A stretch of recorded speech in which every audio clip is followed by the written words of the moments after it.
नमस्कार प्यारे बच्चों। आज हम प्रश्नावली 1.2 का प्रश्न क्रमांक 1 लेकर को उपस्थित हैं।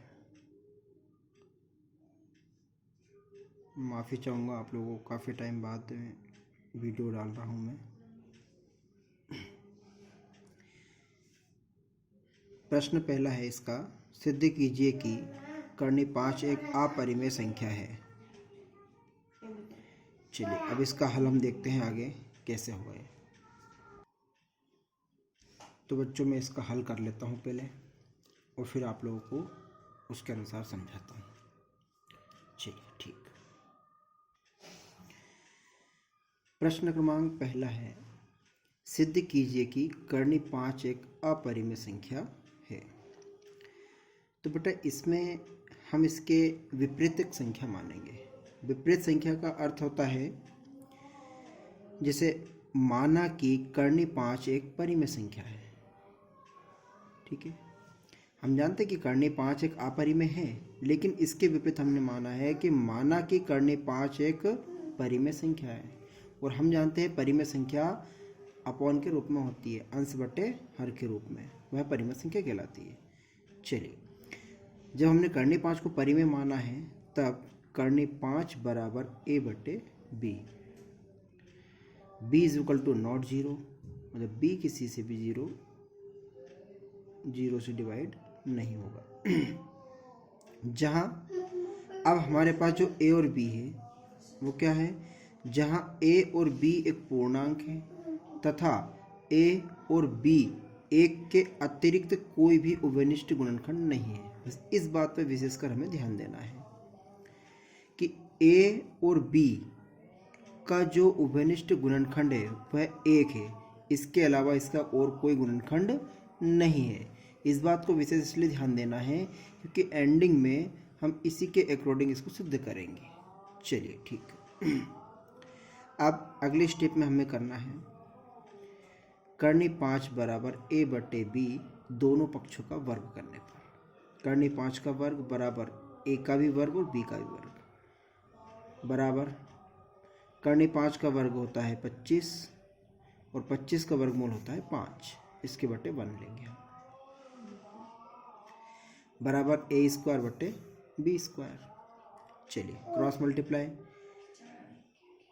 अब क्रॉस मल्टीप्लाई में 1 का इस मल्टीप्लाई हमने a स्क्वायर में करा तो a स्क्वायर बराबर 5 का गुणा b स्क्वायर में करा तो हमने 5b स्क्वायर।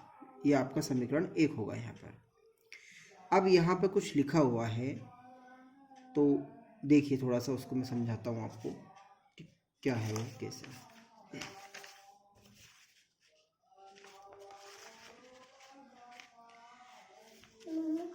तो बेटा ध्यान से देखिएगा, यहाँ पर लिखा है कि 5a स्क्वायर को विभाजित करता है। तो कैसे करता है ध्यान से देखना। जैसे यहाँ लिखा है a स्क्वायर बराबर 5b स्क्वायर, तो a स्क्वायर 5 को हम बटे में लेके आएंगे, 5 बराबर b स्क्वायर। अब यहाँ पर जो लिखा है इसका संकेत देखिए आप, इसका संकेत ये है कि a स्क्वायर 5 से विभाज्य है, a स्क्वायर 5 से विभाज्य है। जिसे हम आपको एक उदाहरण देते हैं कि जब हम कहीं जाते हैं तो वहाँ पर एक बोर्ड लगा हुआ रहता है कि आपका रास्ता भोपाल इधर है, तो उस तीर के निशान से हमें समझ में आता है कि भोपाल का रास्ता इधर जाएगा। उसी प्रकार ये हमें सिद्ध कर रहा है कि a स्क्वायर 5 से विभाज्य है।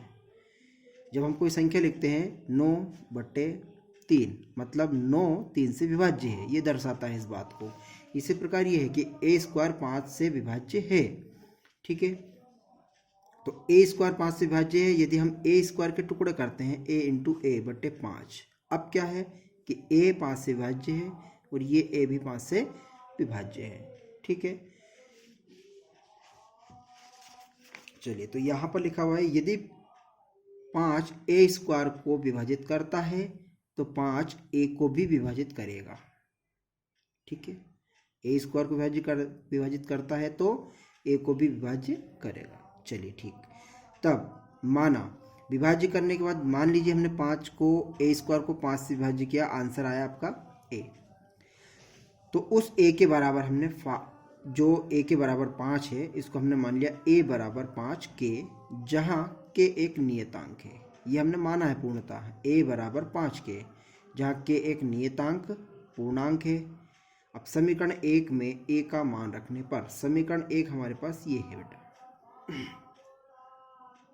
हम इसमें a का मान रखेंगे। देखिए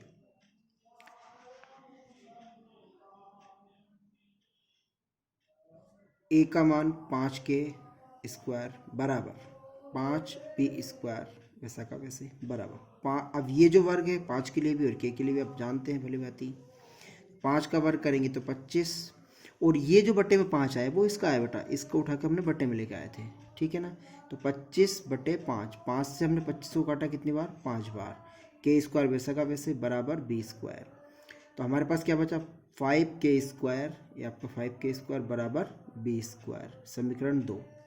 अब जिस प्रकार आपका समीकरण 1 को जब हम हल कर रहे थे तो यहाँ पर आया था कि 5a² को विभाजित करता है, ठीक उसी प्रकार ये भी है आपका बेटा। देखिए इस 5 को हम b के बट्टे में ले जाएंगे तो क्या बोलेगा वो कि b² 5 से विभाज्य है, b² 5 से विभाज्य है। तो हम इस b के टुकड़े करेंगे तो क्या आएगा, b/b/5, मतलब b 5 से भी विभाज्य है। चलिए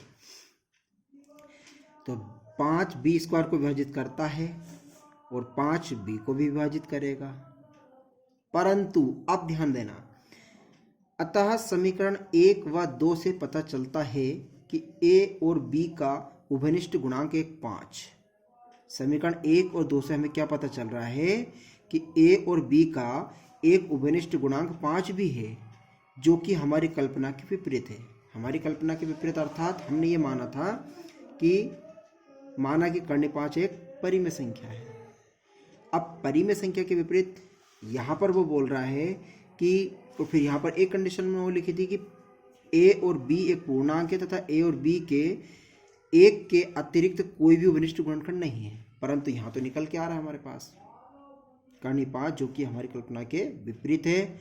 इस प्रकार हमें पता चलता है कि अतः हमारे द्वारा माना गया कथन क्या है, असत्य है और कर्णीय 5 एक अपरिमेय संख्या है। इस बात को सिद्ध करती है ये दोनों पॉइंट, ठीक है।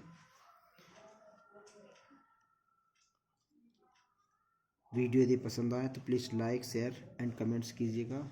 मैं आपको शुरू से आखिर तक दिखाता हूँ। आप क्वेश्चन को लिख सकते हो स्क्रीनशॉट लेकर, या वीडियो को पुश करके भी आप लिख सकते हो। चलिए बेटा, मिलते हैं हम नेक्स्ट वीडियो में। Thank you so much.